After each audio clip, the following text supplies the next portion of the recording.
So good evening. Today we're discussing the topic about the market forces of supply and demand. So let's start. The market forces of supply and demand.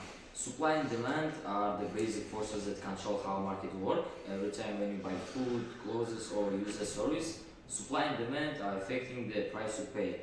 For example, when many people want the same price as the same product, but there is a little of it, the price will go up. However, when there is a lot of product and few buyers, actually the price will go down. This is how market naturally regulate themselves. For real life example, I can show that during winter the warm jackets will cost more than in other seasons because many people are willing to purchase it. So let's look at the question, what a market is. So a market is not only a physical place like a bazaar or supermarket. It can also be online, such as Amazon or Telegram shops. A market exists whenever buyers and consumers come together to exchange goods and services. Money, goods and information moves through markets, helping the economy function smoothly. For instance, Chorsu Bazaar in Tashkent and online food delivery are both considering as market. So let's look at demand. What is demand is? Demand means how much of a product consumers want and are able to buy. So the willing is not enough for it. People have to buy it like with money. And demand changes depending on price, income, the needs and also tastes. For example, if students want smartphones and can't afford it, demand for smartphones will increase. So there is a list of items and I will explain about the law of a demand.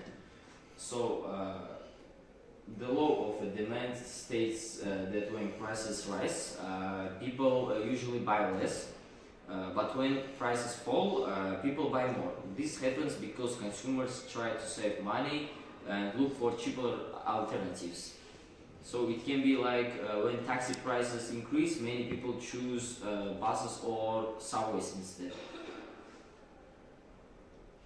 So the last but not least, let's look at factors affecting demand.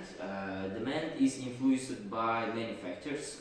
Higher income increases buying power. Changes in fashion or trends can increase or decrease demand. Also population growth means more buyers. Expectations about future prices also affect demand. Let's look at the example like before Ramadan. Demand for food products increases because families prepare more food. And now the other student will explain what supply is. We can see that with supply. Supply refers to how much producers are willing and able to sell at different prices. So we can see producers aim to make profit, so the supply is more when the prices are high and less when the prices are low. In the life example, we can see that farmers bring more fruits when the harvest is good and they make it more profit. So in the next slide, we can see the graph, level supply. According to level supply, when price increase, producers are willing to pay more. And when price fall, producing goods becomes less profitable, so supply decreases. So if you can see, if the price of eggs rises, popularity of farms increases and production.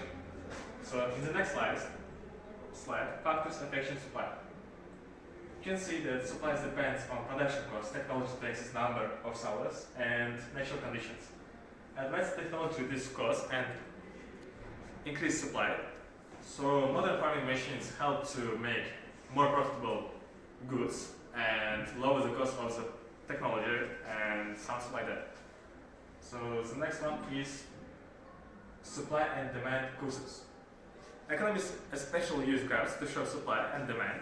The demand curve slopes downward because people buy less at higher prices, and the opposite of it, the supply curve slopes upward because producer sells more at higher prices.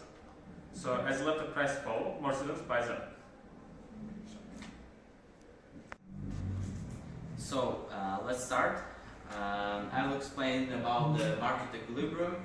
Market equilibrium happens when the quantity supplied equals the quantity demanded. At this point, the market is balanced and there is no pressure for prices change. Well, how to say? Equilibrium price, it's the best price and there is no any shortage or surplus. I think it's the best case. So here is the equilibrium price, and a little bit later I'll show it on the diagram also. Let's talk about the surplus. The surplus occurs when supply is greater than demand. It's not so good case, and this usually happens when prices are too high, causing goods remain unsold. And as an example, after New Year, many decorations are sold at discounts because the demand drops. And then we'll talk about the shortage. Well, shortage happens when demand is greater than supply. This leads to long lines, empty shelves, and sometimes higher prices. During fuel shortage, people wait in long queues at the gas station. Well, let me show on the diagram the shortage and the surplus also, and the equilibrium point also. Supply and demand are equal to each other, and I think it's a good case. When it comes to shortage happens somewhere is here. It's a shortage because if it's quantity and its price, let's imagine 5, 2, 3, 5, and here it happens the shortage. When it comes to surplus happens is here. Okay. In conclusion, I'll say supply and demand explain how market works every day. Consumers influence demand, producers control supply, and prices adjust automatically. Understanding these forces helps people make better economic decisions. Thank you for your attention.